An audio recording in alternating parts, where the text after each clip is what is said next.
Hello everyone, আবার চলে আসলাম আর এক নিউ ভিডিওর সাথে। তো আজকে আপনাকে দেখাবো ডাল চচ্চড়ি। এই যে মুসুর ডাল এখানে ধুয়ে রেখেছি, আরও এখানে পেঁয়াজ কুচি, টমেটো কুচি, আর আদা কুচি, রসুন কুচি, এখানে তেজপাতা, আর এখানে শুকনো লঙ্কা। তো এখানে সব রেডি আছে, এখন রান্নাটা করে ফেলবো। চলো দেখে নিন।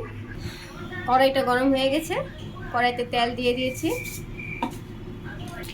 তেল গরম হয়েছে, এখন শুকনো লঙ্কা ফোড়ন দিয়েছি,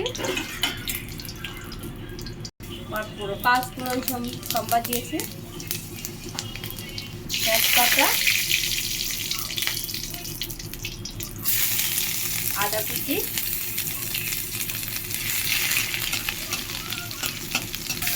রসুন কুচি,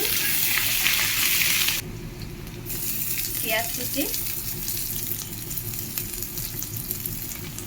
একটু ভালো মতো ভেজে তারপরে এখানে টমেটো দিয়ে দেব। টমেটো, কয়েকটা কাঁচা লঙ্কা এখানে দিয়ে দিব।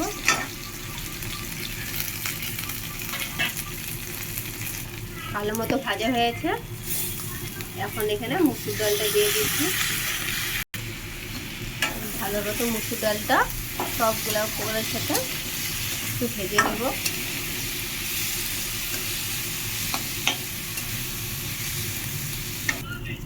ভালো মতো ভাজা হয়ে গেছে, তারপর জল ঢেলে দিয়েছে। এখন এখানে লবণ, হলুদ একটু পড়বে। জলটা দেওয়ানোর পর ডালটা একটু ফুটতে দিয়েছিলাম, তো ডালটা এখনো ভালো মতো ফুটে নেই। একটু ফোটানোর পর তারপর লবণ হলুদটা দিব। এখানে ডালটা ফুটানো হয়ে গেছে, তো এখানে লবণ এড করা হয়েছে। এখন হলুদ, কাশ্মীরি রেড চিলি পাউডার, ভালো মতো লড়াচড়া করে ডালটা আর একটু ফুটবে। এখন এটা ঢেকে দেব। ম্যাগি মশলা একটু অ্যাড করে দিয়েছি ডাল চচ্চড়িতে, ধনেপাতা,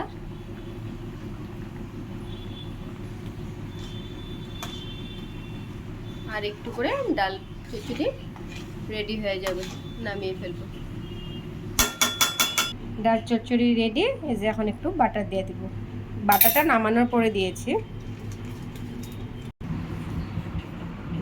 তো এভরিওয়ান, ভিডিওটা যদি ভালো লাগে অবশ্যই লাইক কমেন্ট করবেন, আর আপনারাও ঘরে একবার ট্রাই করে দেখতে পারেন। আবার দেখা হবে নেক্সট আর একটা ভিডিওর সাথে। বাই।